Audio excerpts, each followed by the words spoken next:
Should married couples split bills 50-50? So we're going to talk about this post that was popping up on social media with Dwayne Wade and Gabrielle Union, where essentially about their financial arrangement, how they pay their bills, and what happens if someone is struggling. So this should be funny. So I'm happy to get into it. Do us a quick favor, like this video, and check this out.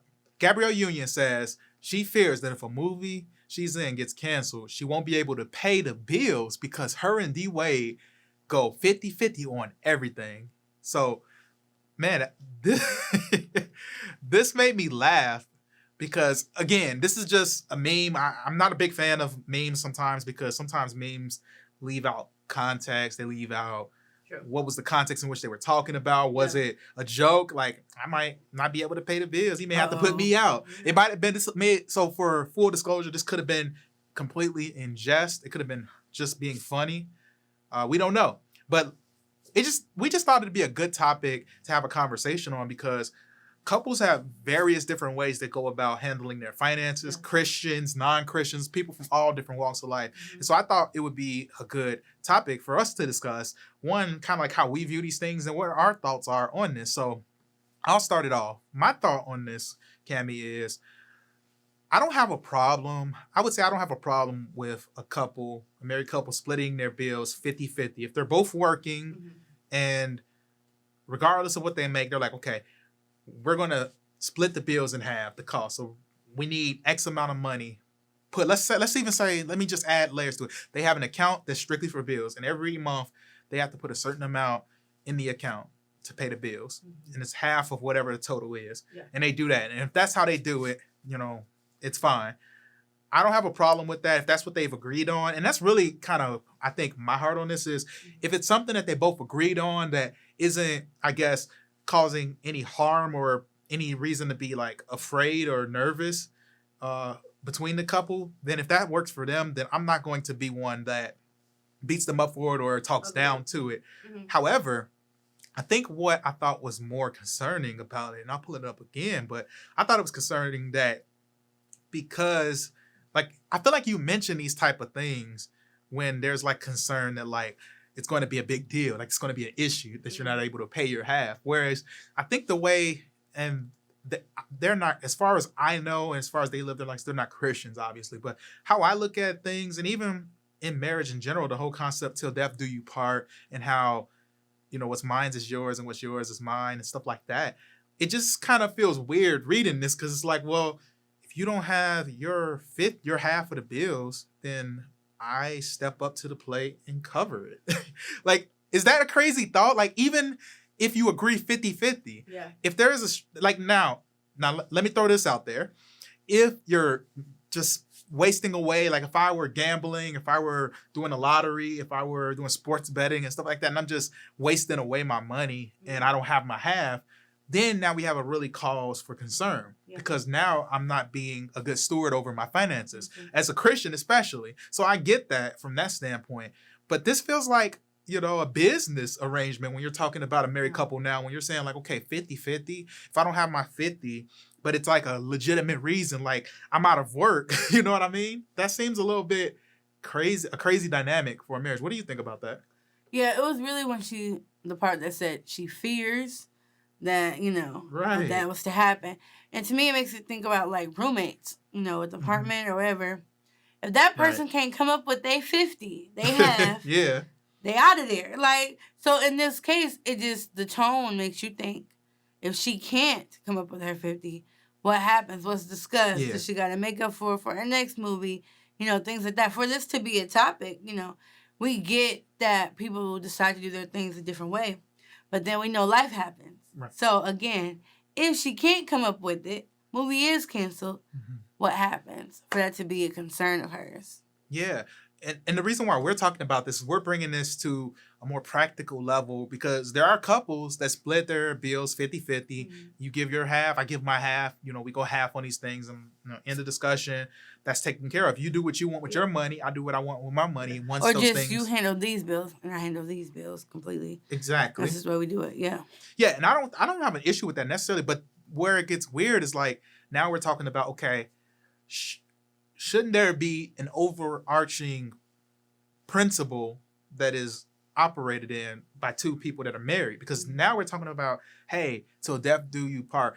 Like when I succeed, you succeed. Like if I get a promotion, I get more money. That should benefit both of us, not just my pockets. Like it's not my money stacking up. You got to work. Oh, you got to work on it. You got to do some more acting gigs. Yeah. If I'm, like no, that just seems weird. And so on a practical level, I think that my only issue is with the 50-50 on it. Now let me give my hand on it. It'd be probably better if I just tell you all my stance on it.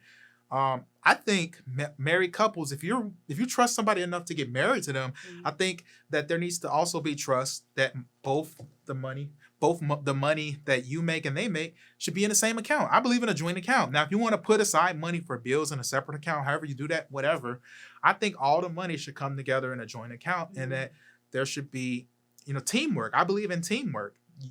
You can look at the transactions that happen in this account. I can look at it as well. We can have discussions on it. Okay. And my money is her money and her money is mine. But there are boundaries with it. Just because we put our money in the same account and say what's mine is yours and what's yours is mine doesn't mean that I can just go and put a down payment on for a new car without consulting her or having a conversation, or vice versa. Or she can't get whatever jewelry she wants or whatever purse or expensive whatever just because the money is in there. No, we have the conversations. We talk about the things that we want. We give our justifications. It's like, going to court, we make a case for why we feel like, sometimes we just want something and we're like, hey, the money is there for it and I really want this. We have a conversation. To me, that's been healthy for us. We have a level of trust in each other that's like, oh, this will make this person happy. I obviously want her to be happy, but I also want our money to look good. I want to make sure that our savings is in a good place. I want to make sure that we're paying all of our bills and then go for it. To me, that seems like a really healthy place. And it also forces you to have a level of accountability with what you do with your money. But I feel like if you do 50-50 on bills and then whatever else you want with the other, amounts of money, to me, it just feels like it doesn't allow for the level of accountability and trust to be executed in that marriage, in that relationship. So that's my biggest issue. What do you think about that? I want to know your thought on that because I've been thinking about that pretty hard. I totally agree, with everything. Of course, we know the way we do it. We know that's not everybody's way. And I think at the end of the day, it should come down to, I got your back. I expect you to have my back. This is a union. This is, we're one now. So we're talking about them and they're married. So basically, if you fall short, whatever, I got you, babe. Things like that. That's just what we decided to do because, whatever. They both came in with a lot of money. They're both famous and things like that. So at the end of the day, you should have each other, and they're not going to just sit with the lights off if she can't pay the other half of the power bill, right? So that's all we're just wondering, like, how do they resolve that if she can't come up with her 50? Now, yeah, exactly. Now, I'm going to play devil's advocate, and if you got any cons to our approach that we say in contrast to theirs, feel free to throw it in. But playing devil's advocate, one might say, well,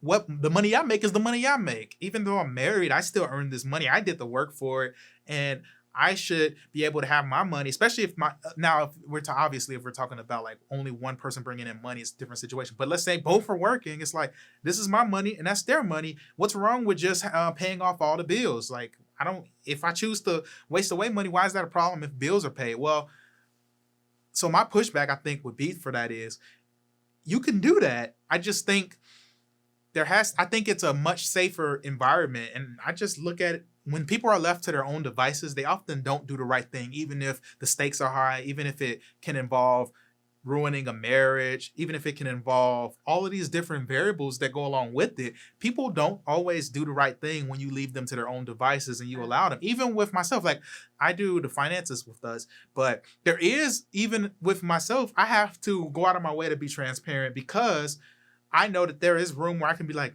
man, I really want this, but I'm not going to talk about it. I'm just going to get it. And I've done that. And it does get awkward when it's like, well, I should have mentioned it and ran it by her first, because what if she wanted to do the same? Would I feel comfortable if she did this exact same thing without consulting me? And I wouldn't. So it's like, no, I need to talk to her about bigger transactions. So that way we're both on the same page. That way there is no disconnect and things like that. So I understand the pushback where it's like, you want to manage your own money. I don't think there's anything wrong with it, but I do think that there is a gray area when it comes to like the trust in the relationship. If there is a fear of someone mismanaging or taking advantage of your money, if that person, why would you marry a person that you have that fear with? I feel like that's a huge issue. Don't marry anybody. My advice would be on the flip side, don't marry anybody you can't trust with your money. Just that simple. Whether you're making a lot of money or a little money, don't marry anybody that you don't trust with your money, that you don't trust to have an account together. I'm not saying you have to. Let's say you choose not to do it that way. That's okay. But don't get married to anybody that you don't even trust enough to pull your money into account together with and say, and you shouldn't get married if you don't have that level of transparency to even want them to know what you're spending your money on as a married man. So that's my, at least, prescription and my advice on that and my perspective. Do you have any? I agree. No, I agree with that. Yeah. So those are our thoughts on this.